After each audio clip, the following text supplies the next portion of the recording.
जयपुर से बड़ी खबर है। राजस्थान हाईकोर्ट में कल भी जारी रहेगी सुनवाई। जस्टिस समीर जैन की अदालत में सुनवाई आज हुई। सरकार के जवाब पर कोर्ट ने जताई नाराजगी। सरकार ने परीक्षा रद्द नहीं करने का शपथ पत्र पेश किया। याचिकाकर्ताओं की ओर से एडवोकेट हरेंद्र नील, सरकार की ओर से महाधिवक्ता राजेंद्र प्रसाद, अतिरिक्त महाधिवक्ता विज्ञान शाह ने अपना पक्ष रखा। चयनित अभ्यर्थियों की ओर से एडवोकेट तनवीर अहमद ने पक्ष रखा है और तनवीर ने कहा कि सरकार का पक्ष रखने के बाद याचिका सारहीन हुई है। विष्णु शर्मा हमारे सहयोगी हमारे साथ जुड़ रहे हैं सीधे लाइव, उनका रुख कर लेते हैं। विष्णु, क्योंकि बेहद महत्वपूर्ण आज की सुनवाई रही है, लेकिन कल की सुनवाई पर भी हर किसी की नजर रहने वाली है। दीपिका, आज एसआई भर्ती को लेकर कोर्ट में सुनवाई हुई। जस्टिस समीर जैन ने सुनवाई की और इस वक्त मेरे साथ एडिशनल एडवोकेट जनरल विज्ञान शाह है। उनसे ही बात करते हैं कि वो किस तरह की आज सुनवाई चली, क्या किस तरह के आर्गुमेंट हुए। आज सुनवाई हुई, महत्वपूर्ण सुनवाई थी। किस तरह के सरकार की ओर से पक्ष रखा गया, क्या कोर्ट में सब कुछ रहा? देखिए, जो पिछली बार कोर्ट का आदेश था कि सरकार निर्णय लेकर के बताए कोर्ट को, उस आदेश पर जो निर्णय लिया गया सरकार द्वारा, उससे कोर्ट को अवगत कराया गया था। फिर सरकार द्वारा एक अर्जी लगाई गई कि चूंकि निर्णय लिया जा चुका है, इसलिए अब याचिका निरस्त की जानी चाहिए, क्योंकि याचिकाकर्ताओं द्वारा सरकार के निर्णय को चैलेंज नहीं किया गया है। इसके अलावा जो याचिकाकर्ताओं के अब तक के कृत्य रहे हैं, उसकी सूचना भी कोर्ट को दी गई। कैसे पूर्व में एक याचिका लगाई गई, उसमें सारे तथ्य दिए गए थे।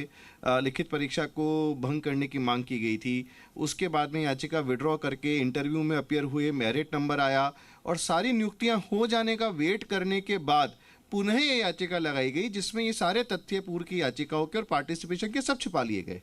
ये सब तथ्य कोर्ट को बताए गए। अच्छा, एक ये भी है कि जो याचिकाकर्ता हैं वो आपने कहा कि कोर्ट में कि इन लोगों का जो वो लोग भी इसमें शामिल हैं जो परीक्षा में चयनित नहीं हो पाए, लिखित परीक्षा में, और फिजिकल में भी नहीं रह पाए, उन लोग भी चाहते हैं कि परीक्षा रद्द हो जाए।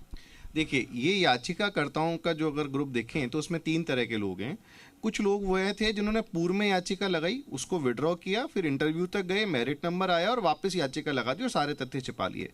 कुछ ऐसे लोग भी हैं जो लिखित परीक्षा में न्यूनतम अंक ही नहीं ला पाए, वो भी सारी नियुक्तियां पूर्ण होने के बाद में ये याचिका लेकर के साथ में आए हैं कि ये भर्ती निरस्त की जाए। और कुछ जो फिजिकल में ही फेल हो गए, जो मिनिमम मार्क्स नहीं लेके आ पा रहे, वह भी अब ये कह रहे हैं कि लिखित परीक्षा को भंग कर दिया जाए, निरस्त कर दिया जाए। अच्छा, क्योंकि सरकार ही आयोजन करवाती है, सरकार का जो डिसीजन है वो महत्वपूर्ण होता है। परीक्षा सरकार आयोजित करवाती है, सरकार को डिसीजन लेना, सरकार ने ले लिया कि परीक्षा रद्द नहीं होनी चाहिए। क्योंकि इस बात को लेकर क्या कोर्ट का रुख क्या रहा? देखिए, कोर्ट अभी इस वक्त सरकार के उस पक्ष को सुन रहा है जिसमें कि याचिकाकर्ताओं द्वारा अब जो याचिका चलाई जा रही है उस पर सवाल सरकार द्वारा उठाया जा रहा है। इस वक्त सुनवाई इस बात पर चल रही है कि क्या याचिका को सुना जा सकता है या नहीं सुना जा सकता, जबकि सरकार का जो अब निर्णय आया है उसको याचिकाकर्ताओं द्वारा चैलेंज नहीं किया गया है।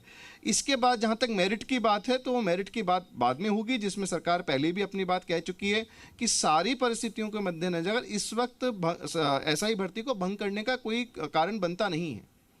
ठीक है विष्णु, बहुत शुक्रिया पूरी जानकारी के लिए और इस बातचीत के लिए।